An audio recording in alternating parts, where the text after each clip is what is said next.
So the components and the integrations when we talk about, so hypervisor, as I already explained, the ESXi host is a virtualization engine that is required to be installed on a bare metal or physical computer system that supports ESXi host hardware compatibility.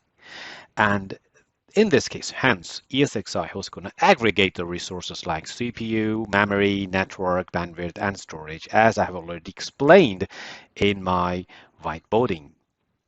So coming back to the basic topic, VM kernel is the crucial service that actually holds these resources like CPU, memory, network, and through the driver sets, right?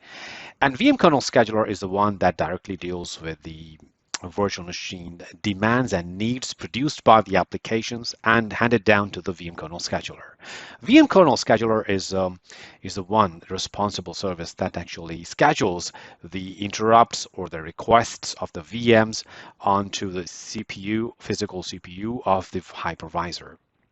And VMM is the bridge in between virtual machines running on top of the ESXi host and the VM kernel scheduler to get their communication accomplished in between the hypervisor and the virtual machines.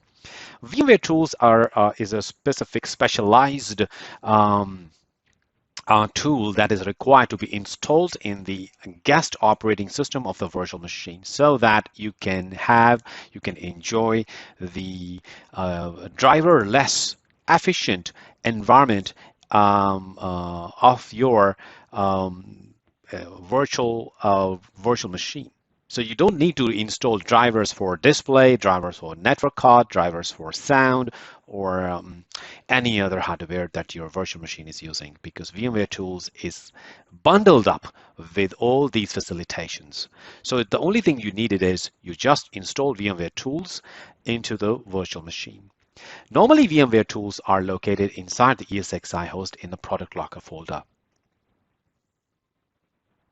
So normally VMware tools we usually use for multiple basic purposes. Like you can say that ESXi host is going to hold VMware tools in its particular location. That location is known as product locker, where you're going to have the VMware tools actually downloaded into the ESXi host. From ESXi host, these VMware tools are going to push to the virtual machine. Virtual machine is going to install the VMware tools, and these VMware tools going to help in providing a display driver to the VM, network card capabilities like jumbo frame configuration, 10 gig network speed, and the TCP offloading, and a lot more different things that you can achieve through better virtualized network adapter provided by VMware tools to the virtual machine. Then comes a keyboard and mouse x-axis and y-axis integration with the virtual machine. Quite easy, just like you are interacting with your local machine interface. So you can communicate with the virtual machine interface in this way. Heartbeat for the guest operating system is going to be sent down to the ESXi host only in case when you have configured your vSphere HA with virtual machine guest OS monitoring capability. So VMware tools help to send heartbeat per second basis. And if the virtual machine is unable to send heartbeat for 3 seconds, ESXi host consider the virtual machine has just got into trouble, and ESXi host restart that particular virtual machine on its own in this case. So it's going to help in this way as well. Then memory reclamation. ESXi hosts provide memory to the virtual machine, but guest operating system hold that virtual machine's memory, even if it is not being used anymore.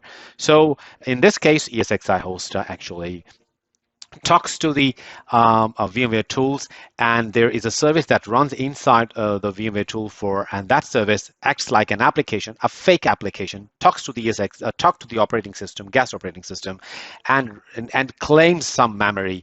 That VMware tools can let ESXi host know to kill the pages to reclaim that memory from the virtual machine. Then this particular process is known as ballooning.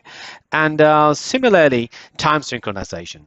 So when you install a virtual machine create a virtual machine on top of the ESXi host with a guest operating system, so the time syncs directly through the VMware tools with the ESXi host clocks, which is quite better.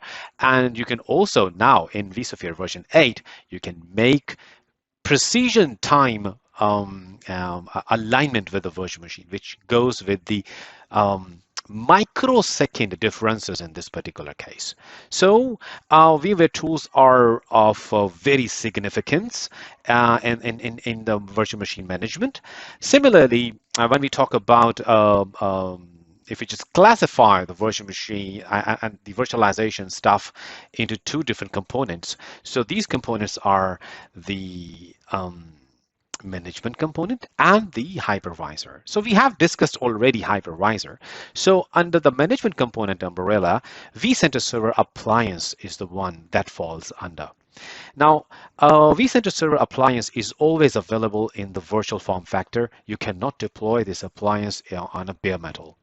And this appliance needed to be downloaded and deployed on top of any ESXi host, which is going to hold up the virtual machine of vCenter Server. And it is actually comprised of Photon operating system, which is actually the VMware proprietary Linux flavored operating system. On top of Photon OS, there runs a vCenter Server application.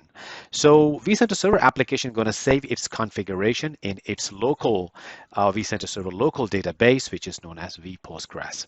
vPostgres is actually run on top of the thick VMDK, and it holds all kind of logs generated by vCenter Server and all associated ESXi hosts, as well as the configuration of the vCenter Server. That contains vSphere configuration, DRS integrations with multiple ESXi hosts, implication of the DRS, and VM kernel configurations, as well as the backup scheduling of the vCenter Server itself. Everything is the part of the local vPostgres database of the vCenter Server. Now, vCenter Server is comprised of or is composed of multiple different services like single sign-on. Single sign-on service is used for integrating multiple different instances of vCenter Server to connect with one another, as well as for authentication and authorization purposes.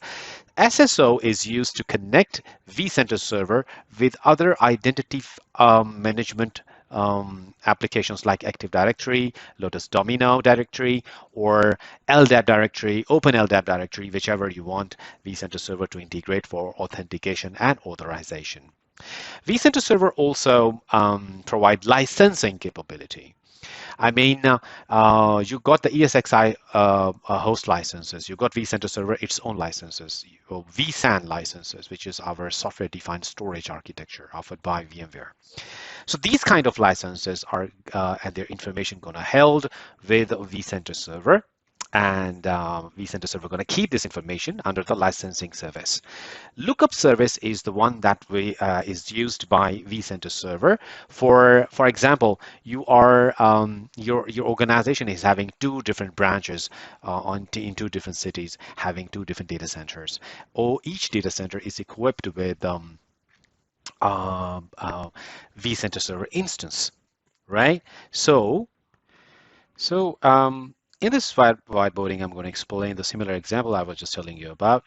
That if in a site A you got, and there is a site B for the organization having both of the sites with the vCenter Server. So that's a vCenter Server having Photon OS and the vCenter Server applications running in it, and there comes the vPostgres local DB inside this appliance.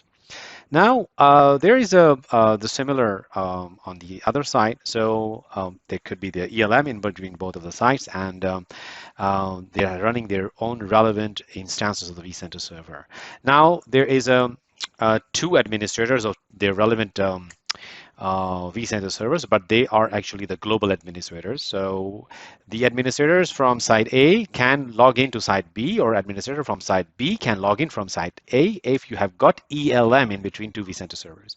So actually the lookup service here identifies that administrator of site B, if even that person is in site A and wanted to log into the vCenter server, it's going to redirect that particular user to its relevant vCenter server. So this is gonna happen only in case when you have got ELM enabled for both of the vCenter servers and they have got one single SSO domain, right?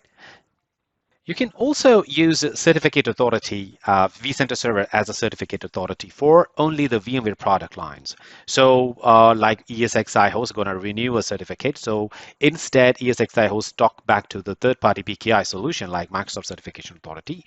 You can use vCenter server as a root CA, which can produce certificates for or renew the certificates for the ESXi host or for other applications of VMware like vRealize automation operations and many other applications. But this particular certification authority is considered to be the intermediate certificate authority, right?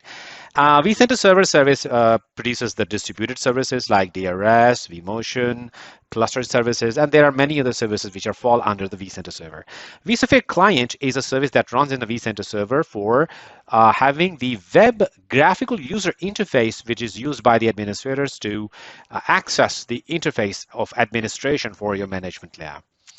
vSphere Auto Deploy is the service offered by vCenter Server, which is used for booting the ESXi host from the network, and then the image is going to push to the ESXi host, or you can do the ESXi host deployment just like in Microsoft. There was a service, Remote Installation Services, or latest name was the WDS, Windows Deployment Services.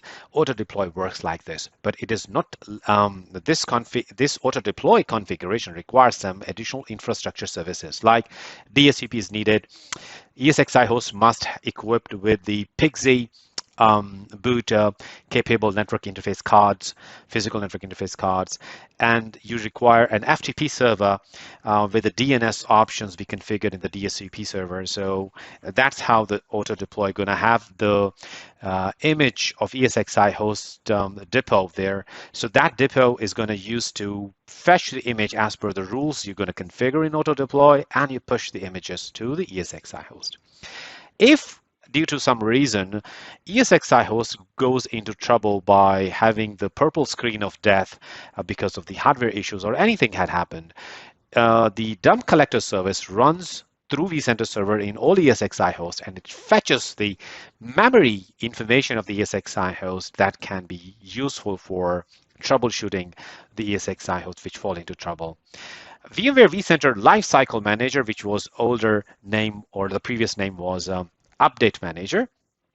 You use this particular service in vCenter Server to upgrade or to update ESXi hosts, VMware tools, and you can maintain the life cycle of updates of the ESXi host through this particular service.